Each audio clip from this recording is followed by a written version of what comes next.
민족의 가슴마다 피 묻은 그리스도를 심어 이 땅에 푸르고 푸른 그리스도의 계절이 오게 하자. 오늘의 학은 복음화는 내일의 세계 복음화. 이게 학교 다닐 때 외쳤던, 아침마다 학교 입구에서 외쳤던 구호입니다. 수련회마다 이 외침을 외칠 때마다 누가 하면 또 이 찬양을 듣는 우리가 내가 외쳤던, 그래서 민족의 가슴마다 피 묻은 그리스도를 심어 이 땅에 피 묻은 그리스도의 계절 오기까지 우리가 순종하고 헌신해야 될 길이 성도들의 삶의 자리다라고 생각합니다. 오늘 선교주일, 하나님께서 이 땅의 교회를 세우시고 이 땅 모든 교회가 또 이 땅 온 민족이 예배하는 그날까지 이 사명을 교회들에게 또 우리 각 심령들에게 맡기셨습니다. 그러므로 교회는 세우신 목적이 결국 하나님의 거룩한 말씀으로 무장하여서 가르침을 받고 또 성령의 은혜로 무장되어진 성도들이 이웃과 또한 주변의 사람들 향해 나가고 또한 하나님 부르심을 받은 선교사들이 땅끝까지 복음을 전하는 그 거룩한 사역을 통해서 마지막 주님께서 이 땅 오시는 그날까지 감당해 되어질 사명, 선교, 전도죠. 그래서 우리가 이것은 누구 하나 예외가 없고 구원받은 자라면 당연히 감당해야 될 하나님의 거룩한 부탁의 말씀입니다. 어떻습니까? 여러분들은 삶을 살아오시면서 하나님의 부르심 앞에 구원받았고 구원받은 백성으로 살고 계신데 그 구원의 은혜가 또 다른 사람을 향해서 흘러보내는 거룩한 귀한 사역들을 잘 감당해내고 계십니까? 사도행 1장 8절을 보면 오직 성령이 너에게 말씀이여 너의 권능을 받고 예루살렘과 온 유대와 사마리아와 땅끝까지 이르러 내 증인이 된다라고 말씀하셨습니다. 선교는 이웃과 그리고 점점점 그 영역이 확장되어지는 모습을 우리는 이 말씀을 통해서 보게 되죠. 이 복음의 증거의 사역을 누가 부활하신 예수께서 초대교회 성도들에게 말씀해 주셨고 오늘 이 시대에 이 말씀 앞에 선 우리에게 성령께서 이 말씀으로 우리의 귀에 들리게 하시고 우리의 마음으로 깨닫게 하시는 것이 선교적 사명이라 생각됩니다. 그러므로 이 모든 민족을 제자로 삼으라는 이 사명은 하나님이 교회에 부여한 거룩한 숙제입니다. 과제입니다. 학생이 다음날 학교 가기 위해서는 그 전날 부여받은 과제를 잘하고 가면 마음 편하지만 과제 검사를 하실 선생님을 기대하면 숙제 못한 아이들은 어떻습니까? 우리 때는 맞았거든요. 긴장됩니다. 숙제 안 했는데 검사하지 말고 넘어가면 얼마나 좋을까. 은혜가 끼치면 그날따라 검사를 하면 숙제 안 온 사람은 과음을 확 지르면서 땡이다, 와 죽인다 이렇게 말하면서 좋아했던 그런 기억도 생생합니다. 그런데 성도에게 주어진 이 과제는 선생님이 잊지를 않아요. 주님께서 이것을 부탁하셨는데 주님은 잊지 않으신다는 거예요. 마지막 딱 되었을 때에 야, 너 해왔니? 야, 너 잘하다 왔니? 물을 쉴 겁니다. 그때 우리는 이 주님의 질문 앞에 물 맡기셨어요? 물 하라고 하셨어요? 하면 되나요? 안 되겠죠. 그러면 그분들은 교회를 안 다니거나 말씀을 듣지 않았거나 자기 생각에 사로잡혀 살았던 사람으로 그런 분들은 주님 앞에 설 수도 없겠죠. 선다 할지라도 설령 하나님 거룩한 은혜 자리에 서는 것이 아니라 저 밑바닥에 고통의 자리로 나가드릴 것입니다. 사도행전은 누가 기록했습니까? 누가가 기록했죠. 네.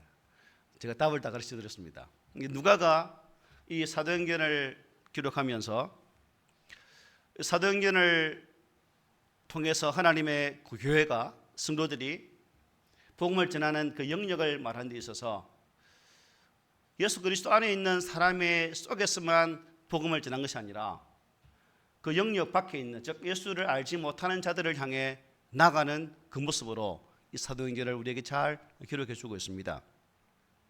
그래서 올란도 이 코스타스라는 분은 이렇게 지적하고 있습니다.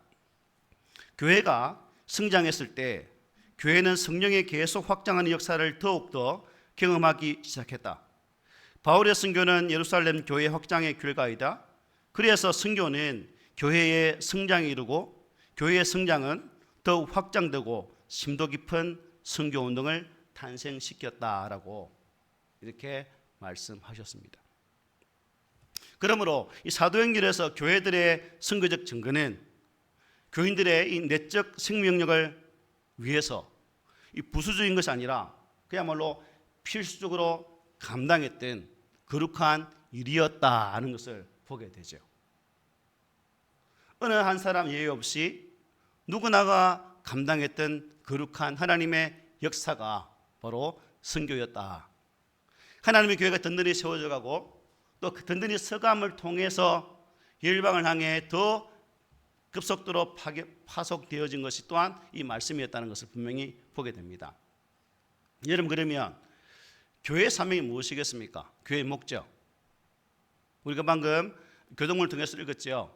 그러므로 너희는 가서 모든 민족을 제자로 삼아 아버지와 아들과 성령의 이름으로 세례를 베풀고 내가 너에게 분부한 모든 것을 가르쳐 지키게 하라. 볼지어다 세상 끝날까지 너희와 항상 함께 있으리라 하는 말씀입니다. 이 말씀을 보면 아주 명확하게 잘 기록되어 있습니다. 교회는 그리스도에 대해서 모든 사람들을 가르쳐야 한다. 그리고 가르침을 받은 그들에게 세례를 베풀어야 한다라고 이 말씀이 증가합니다. 또 한 가지는 교회는 이들 순종하는 신자들을 그분 안에 세워가지고 그들이 더욱더 인격적으로 예수 사람은 완성될 때까지 지속적으로 가르쳐야 한다라고 말씀해주고 있습니다. 그러므로 교회 사역은 복음 증거와 함께 성도 한 사람 한 사람을 말씀으로 훈육하고 그 말씀이 우리 가슴에 잘 새겨져서 그 인격체가 정말 하나님께서 원하시는 그 분량까지 자랄 수 있도록 도우는 역할 또한 교회가 감당해야 될 거룩한 사역이다 하는 것입니다. 그러면 교회는 전도와 가르침, 양육이죠. 이것은 쉬어서는 안 되는 하나님의 절대적인 가치라고 말씀을 드릴 수 있겠습니다. 교회 사명은 사람들을 그리스도로 인도하여서 그리스도의 형상대로 만들어 가야 되는 거예요. 그러므로 어린아이부터 하나님 부르시는 그날까지 교회의 가르침은 쉬어서는 안 된다는 겁니다. 소그룹을 통해서 배우고 양육받고 또한 흩어지면 구역 속에서 또 말씀을 가르치고 가르침을 받는 그 과정을 통해서 우리가 더 온전한 그리스도로 세워져 가야 된다는 거예요. 그러므로 우리 성도들은 이러한 모임을 어떻게 해야 될까요? 사모함으로 기다려야 됩니다. 그리고 나의 시간이 부득이할 경우는 할 수 없겠지만 그러나 최소한 시간을 쪼개어서도 이런 시간을 만들어서 말씀을 배우는 이 일을 해야 된다는 거예요. 우리 교회 성도들은 잘하고 계시죠? 잘 못하시는가 봐요. 잘하고 계시죠? 그러면 아멘 하면 잘하고 있는 건데 노멘이라서 잘 못하고 있다. 예. 그런 소리 음성이 제 가슴을 팍 치고 계십니다. 어쨌든 교회는 이 일을 해야 됩니다.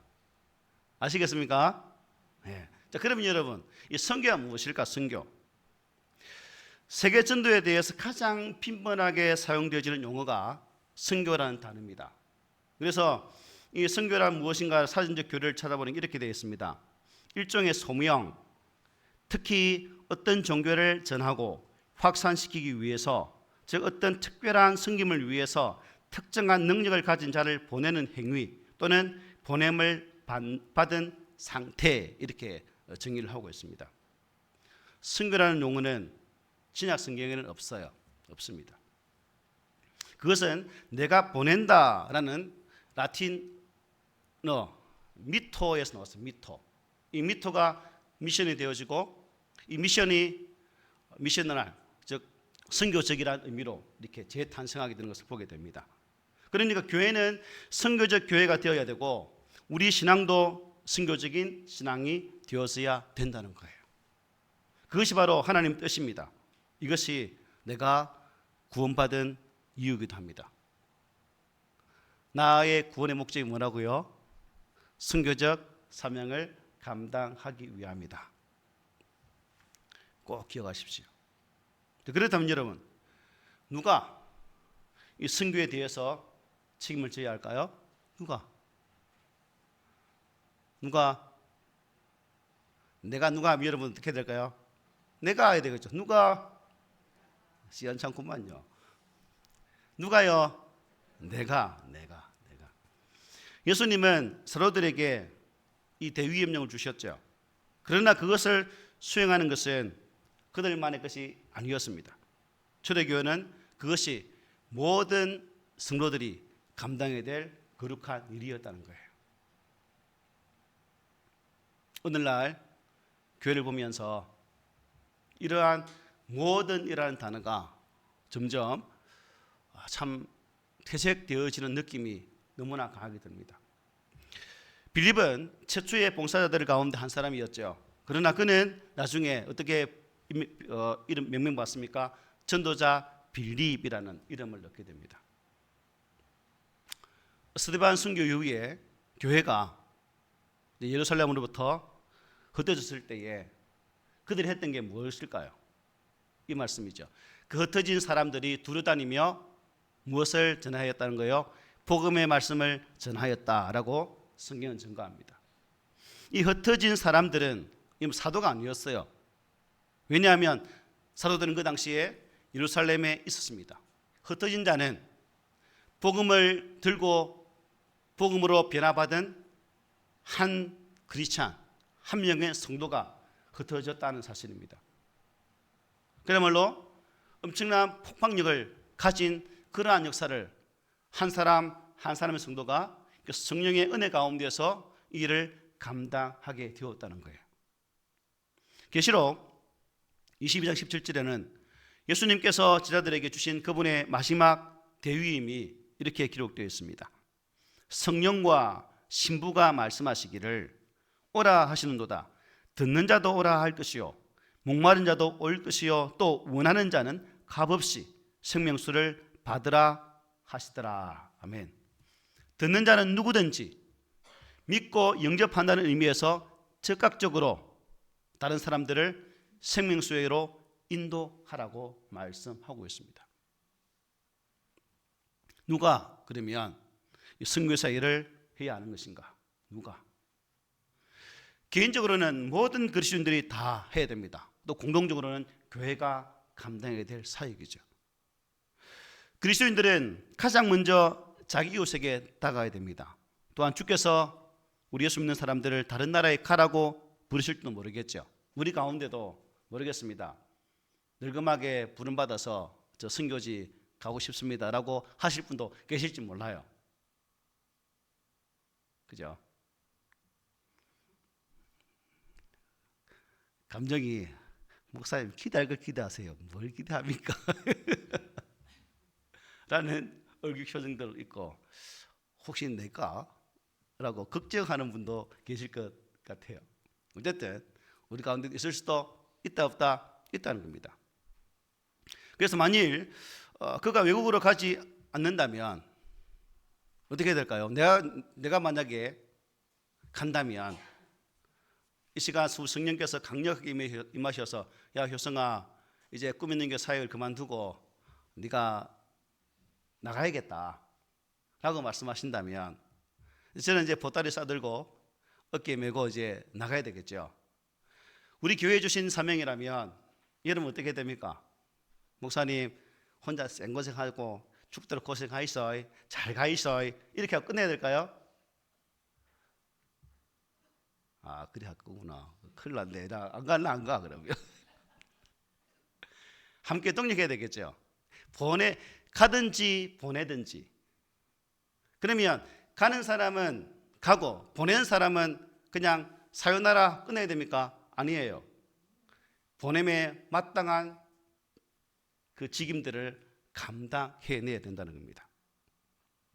아까 말씀드렸죠. 주님께서 심판 때에 너희 교회는 선교를 위해서 무엇을 행했느냐라고 묻지 않으시고요.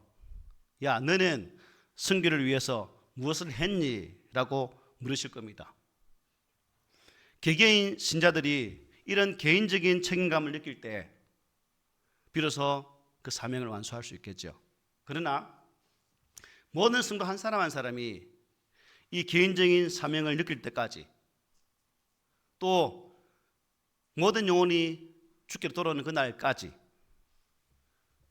이 명령은 계속해서 우리에게 주어질 것입니다. 오늘 사도행전 기록되어진 13장의 말씀 1절로 3절에 보면 교회가 등장하죠. 어느 교회입니까? 안디옥 교회입니다. 안디옥. 어느 교회일까요? 가장 먼저 선교사를 파송한 교회가 이 안디옥 교회였습니다. 바울과 실라를, 바나바와 바울을 보내게 되죠. 그래서 그들이 이제 구부러섬으로 파송을 받아 그 지역에서 선교하는 내용을 오늘 본문이 우리에게 읽었던 바로 그 내용입니다. 선교는 여러분 아무리 강조해도 지나치지 않는 하나님의 거룩한 사역입니다. 그리고 선교에는 하나님의 거룩한 약속이 부여되어 있습니다. 세상 끝날까지 너희와 항상 함께 있으리라. 말씀을 전하는 자, 우리는 이 말씀을 따와서 그냥 나에게 필요한 대로 많이 적용합니다. 근데 이 말씀은 하나님의 거룩한 복음을 땅끝까지 전하는 그들과 함께 한다는 하나님의 거룩한 약속이에요. 의미 없이 목적 없이 살아가는 자에게 내가 너희와 항상 함께 할까는 것이 아니라 복음을 들고 민족의 구석구석마다 세계 열방을 향해 나가는 그들과 함께하는 하나님의 약속이라는 거죠. 이 약속이 우리에게도 나타나야 될 것이고, 우리는 삶의 자리에서 이 약속의 말씀을 붙잡고 이 약속의 은혜가 내 삶의 자리에 어떻게 전개되는지를 우리의 눈으로 바라보는 그 자리까지 나가야 된다는 사실입니다. 물론 여러분, 교회가 복을 받기 위해서 선교하는 것은 결코 아니죠. 교회의 빈자리를 채우기 위해서도 아닙니다. 오직 이 사도 바울과 같이 우리도 받은 은혜가 너무 크고 감사해서 주님께서 가장 원하시고 가장 기뻐하시는 이 일을 해야 된다는 겁니다. 하나님이 가장 기뻐하는 게 이거라는 거죠. 자, 그러면 오늘 이 본문에서 선교가 가지고 있는 중요한 말씀을 우리에게 주고 있습니다. 왜 선교가 중요한가? 왜? 본문을 보면요, 이 구브로에는, 이 당시에 이 구브로는 누구 땅이었어요? 로마 땅이었죠. 총독이 파견되어서 다스리는 그러한 지역입니다. 바울 당시 로마는 기독교를 장려했습니까? 핍박했습니까? 엄청난 핍박을 가했던 그런 상황입니다. 그런데 여기 등장하는 총독 서기오 바울, 참 본문을 보니까 선량한 집정관이고 또 아주 진지한 구도자, 무엇을 찾는 그런 자였다는 거예요. 본문에 보면 그가 바울과 바나바를 청해서 하나님 말씀을 듣고자 했고 또 그 말씀을 받아들여서 예수 믿는 사람이 되었다는 겁니다. 이게 놀라운 기적이라고 생각해요. 그 당시에 기독교를 향한 로마의 핍박이 워낙 강했기 때문에 총독이 예수 믿는다, 이거는 거의 기적에 가까운 사건이죠. 그런데 서기오 바울이 정치가임에도 불구하고 예수를 믿게 되었다는 겁니다. 여러분, 일반인 한 명보다, 즉 수아를 예수 믿게 하는 것보다 대통령 윤석열을 믿게 하는 게 어떻게 해요? 더 바꿔보기가 있겠죠. 미안하다, 네가 바꿔볼 게 없다는 말도 아니다. 어쨌든 영향력이 큰 사람을 전도하면, 그를 변화시키면 그 주변의 많은 사람들에게도 더 큰 파급효과를 누릴 수 있다는 거예요. 바로 총독 서기가 바로 그런 역할을 감당하게 되죠. 고기를 낚시를 하다 보면, 민찬 낚시하다 보면 이게 서기오 바울 낚였다는 것은 뭘 낚은 거야? 월척을 낚은 거죠. 이제 월척. 아주 큰 대어를 지금 낚은 겁니다. 그런데 총독 서기오 바울이 여러분 전도받기 전에 어떤 상황이었습니까? 이 엘룸마라는 마술사에게 현혹되어 있는 그런 상황이었습니다. 마술. 만일 바나바 바울이 좀 더 일찍이 이 구보로를 갔다면 이 서기의 바울의 심령은 좀 더 일찍이 연계에 대해서 눈을 뜨게 되고 예수를 믿게 되어졌겠죠. 그러나 지금 예수 믿기 전에는 이 엘루마에게 현혹되어서 이 마술에 그냥 뿅 가 있는 그러한 상태. 만일 하나님의 거룩한 사도 바울과 바나바가 또 가지 않았다면 어떻게 될까요? 그나마 들으니 감사하죠. 이런 의미에서 여러분, 선교는 무슨 의미가 있는가? 왜 중요한가? 시급하다는 거예요. 선교의 시급성. 이렇게 급하기 때문에 선교가 중요하구나. 내가 더디 가면 조금만 타임이 늦어지면 그 영혼이 영원한 사탄의 굴레에 얽매일 수밖에 없지만 우리가 초를 다투어서 빨리 나가면 그 심령에게 하나님의 거룩한 구원의 은혜가 임하게 된다는 입장에서 선교는 시급하다는 그런 중요성을 본문을 통해서 깨닫게 됩니다. 여러분, 혹시 우리 교회 형편이나 또 다른 어떤 이유 때문에 전도가 지체되어서 만약 이러한 억울한 희생자가 생긴다면 이것은 하나님의 뜻을 크게 어떻게 해요? 그르치는 일이 될 것입니다. 그러므로 선교와 전도란 준비해서 하는 일이 아니라 지금 당장 바로 해야 된다는 겁니다. 여러분, 집에 불이 났어요. 그런데 그 집에는 불난지도 모르고 어린아이가 자고 있습니다. 여러분 같으면 내 타 죽을까 봐 안 들어가겠습니까? 어떻게 급하게 움직여야 되겠죠. 마찬가지라는 겁니다. 선교는 지금도 죽어가고 있는 영혼에게, 지금도 사망의 절벽으로 나가고 있는 그들에게 급하게 다가가서 그를 붙잡아야 될 사역이 선교라는 겁니다. 그래서 선교는 급하다는 거죠. 그러므로 우리 성도들은 선교의 중요성, 이 시급성을 깨닫고 미뤄서는 안 된다는 사실을 꼭 기억하는 그 믿음으로 썼으면 좋겠습니다. 그리고 선교가 왜 중요한가? 선교는 여러분, 영적인 뭐죠? 싸움입니다. 전투 현장이라는 거예요. 선교는 전면적인 싸움의 현장은 아닙니다. 또 이게 기습적으로 싸우는 특전단이 투입되어서 어떻게 한 심령을 구원해내는 그런 일이랄까요? 본문을 보십시오. 엘루마라는 것이 엘루마에게 누가 스기오 바울이 그야말로 쉽게 말하면 영적 포로로 끌려가고 있는 그런 상황입니다. 그때 특전단은 누가 파견했는가요? 바울과 바나바가 들어가서 그들을 구원해 오게 된다는 겁니다. 순결한 여러분, 일단 영적 싸움, 치열한 싸움 끝에 결과를 얻어내는 것입니다. 우리 교회도 여러분 선교지 소식 읽어보십니까? 저 내용을 가장 꼼꼼히 읽은 분이 한 분 계세요. 누군지 아십니까? 우리 장로님이 가장 잘 꼼꼼히 한번 보시오. 하나도 안 넘기면서.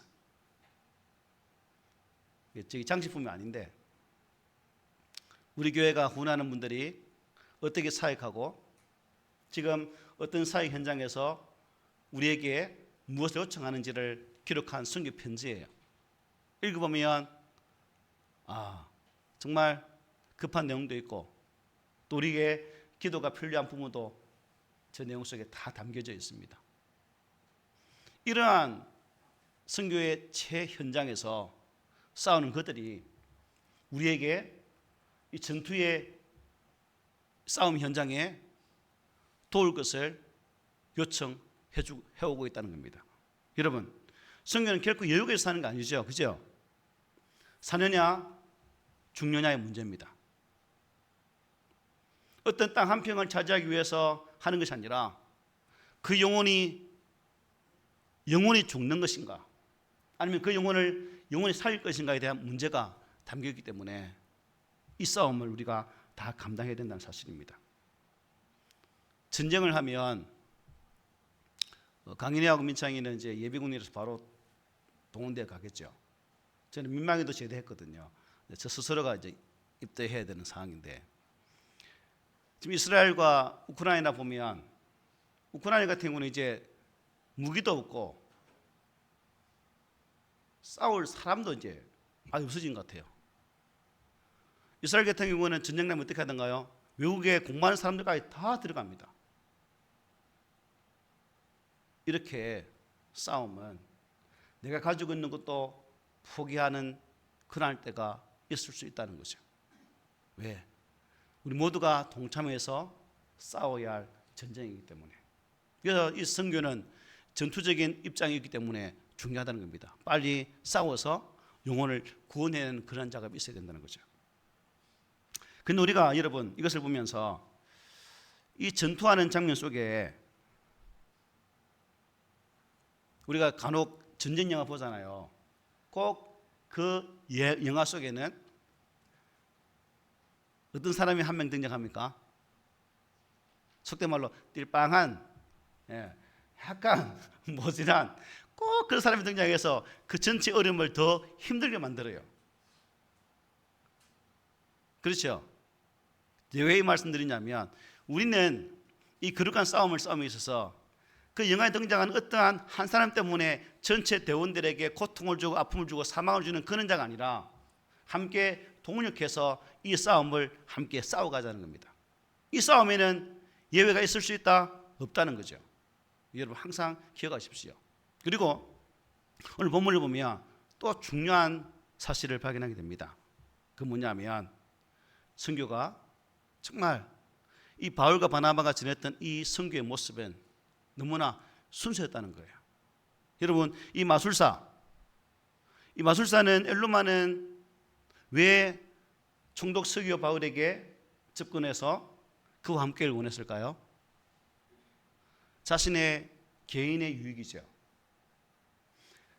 권력자를 내 편으로 삼으면 자신의 명성 또한 지킬 수 있는 것이고 또한 자신의 이득이 그의 삶 가운데 타고 옵니다. 그러나 바울 일행은 이 서기오 바울을 향해 나간 이 모습 속에는 바울 일행의 유리한 그것을 얻기 위한 것이 아니라 그 영혼을 불쌍히 여기는,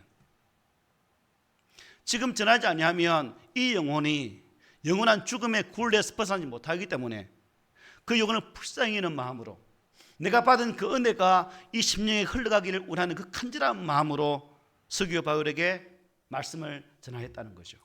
선교는 이러한 순수한 의도가 있다는 겁니다. 나의 이름이 아니라 나의 명예가 아니라 오직 한 분 예수가 전해지고 그 심령이 예수 안에서 구원받는 그러한 사모함이 있기 때문에 이 선교를 한다는 겁니다. 여러분 오늘 본문 특별히 9절로 11절에 보면 이렇게 말씀하죠. 바울이라고 하는 사울이 성령이 충만하여 그를 주목하고 이르되 모든 거짓과 악행이 가득한 자요 마귀의 자식이요 모든 의의 원수요 주의 바른 길을 굽게 하기를 그치지 아니하겠느냐. 아마 야단 팍 치겠죠. 보라 이제 주의 손이 내 위에 있으니 네가 명인이 되어 얼마 동안 해를 보지 못하리라니 즉시 안개와 어둠이 그를 덮어 인도할 사람을 두루 구하는지라 말씀합니다. 네가 앞을 보지 못하게 될 것이다 라는 말을 선포합니다. 저주입니까? 저주가 아닙니까? 그런데 저는 이것에 저주가 아니라고 봐요. 왜냐하면 짧은 일시 동안 못 보는 거거든요. 결국 엘루마에게 회개의 동기를 부여하는 시간이라는 겁니다. 이 심령이 지금 마술사로서 자신의 이기적인 욕심을 채우는 그런 자였지만 바울은 이 하나님의 거룩한 말씀 앞에 서지 아니하면 네가 앞을 보지 못하는 맹인이 될 것이다. 얼마 동안 라고 말씀하고 있죠. 이 책망을 듣고 이 엘루마 속에 하나님의 놀라운 역사가 있기를 소망하는 바울의 심정을 이 말씀에서 보게 된다는 겁니다. 끝까지 여러분 만약 저주하는 내용이었다면 영원히 앞을 보지 못하겠다 이렇게 말했겠죠. 그러나 얼마 동안이라고 말해요. 얼마 동안. 바울도 이런 경험이 있죠. 다메섹으로 예수 믿는 자를 핍박하러 가다가 그 다메섹 도상에서 예수 그리스도를 만나게 됩니다. 그리고 그는 앞을 보지 못하게 됩니다.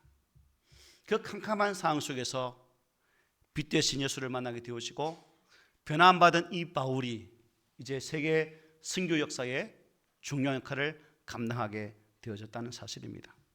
그렇습니다. 사도 바울이 엘루마에게 노하고 그에게 징벌을 가하는 경우에는 단순한 보복 차원이 아니라 결국 그 심령이 회개하여서 하나님을 바라보고자 하는 그 마음이 담겨 있다는 거예요. 이게 바로 선교의 또 순수 아니겠습니까?